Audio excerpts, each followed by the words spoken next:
Hi there, Grace Bible Church. Welcome to the half-century mark of the Grace Shepherd's Memo. It is episode 50, and I feel like I should have confetti or something shooting off around me to celebrate this mark, but I guess what kind of worship pastor doesn't have a fog machine or a confetti cannon? I guess I failed you all as a worship pastor.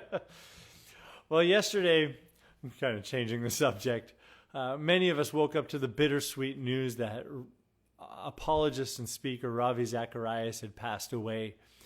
And I spent most of my day listening to different messages that he gave and different speeches that he gave at Princeton and around the world. What struck me about Ravi is, while he was a very smart man, he never had to prove himself to be right. He never had to win an argument. He simply wanted people to know that there is a God and that God has made a way of salvation.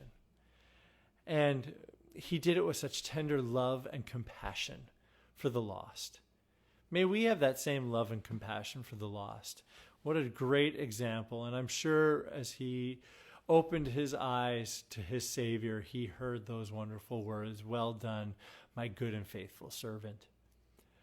Well, as I was reading the announcement that his family had posted online, his daughter wrote, beginning with the beautiful words of a 17th century Puritan pastor, Richard Baxter, these words from a hymn that I guess Ravi had read back in January and before his cancer diagnosis, and it struck him so much and it stuck with him even through up until his last days. But the words, "My knowledge of that life is small. The eye of faith is dim, but 'tis enough that Christ knows all, and I shall be with him."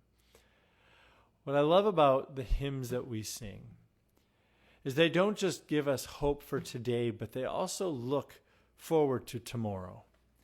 They give us understanding of the life that we live in now, but they also look to the future. And that is what a good hymn does. When we look at the songs that we sing, are we equipping ourselves, not just for today, but for the day to come? Are we, when we teach our children songs, are they going to be able to sing them when they are in their own hospice bed, ready to meet the Lord? Are they going to have those songs resonating in their hearts? When you walk down the corridors of an ICU or a hospice, what do you hear families singing? You don't hear the Beach Boys. You don't hear Whitney Houston. You don't hear families gathering around to sing a country love ballad. What do you hear? You hear hymns. Because why? They give hope. They give strength. They are dense with beauty and content. They aren't like fair food that can fill you up, but ultimately makes you sick. It's not cotton candy and corn dogs. It's meat and potatoes and vegetables. One of the sad things is we live in a day and age where so many songs are being written, which is actually a good thing. But so many songs are being written because record labels have made a deadline for an artist and says, I need 12 songs for this album by this date. And so they just write a plethora of songs and then they throw them against the wall and whatever sticks, sticks. But as we know, songs like It Is Well With My Soul are written in tragedy. Songs like Jesus, I My Cross Have Taken are written because of deep understanding of the Lord's love for us in spite of human love failing. We see songs by Martin Luther that were written when the printing press was expensive and most people were illiterate. So he had to chock things full of content and he had limited resources to do it. So he just compacted it into as tight of a ball of song that he could. So that it wasn't just one simple thought that just was, yeah, okay, well, we got that. That'll be a nice thing. No, this will carry people for days, weeks, months, and years. Well, and it has now for centuries to come when we sing, "A mighty fortress is our God"? Can we, like Fanny Crosby, be thinking of, and to God be the glory, great things he's taught us, great things he has done.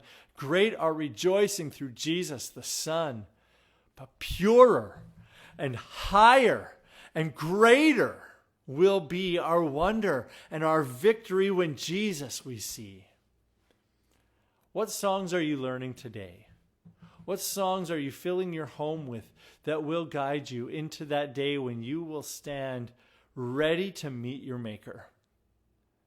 Are you going to have these songs already written in your heart so that you can be like the martyrs who are tied to the stake and singing? That you can be like William Cooper when he is depressed to sing songs, "There is a fountain filled with blood that washes all my sins away." Let's fill our hearts and our minds with songs so that, like Ravi Zacharias, we can end our days with that beautiful words, "My knowledge of that life is small. The eye of faith is dim, but 'tis enough that Christ knows all, and I shall be with him." Well, we're going to sing some of those rich songs this evening in our hymn sing. I hope you'll join us tonight at 7 p.m. so that your family can join along and we can all grow together as we sing, as we grow, as we prepare not just for today, but for tomorrow as well. Have a great rest of your day. I'll see you tonight at 7 p.m. God bless you.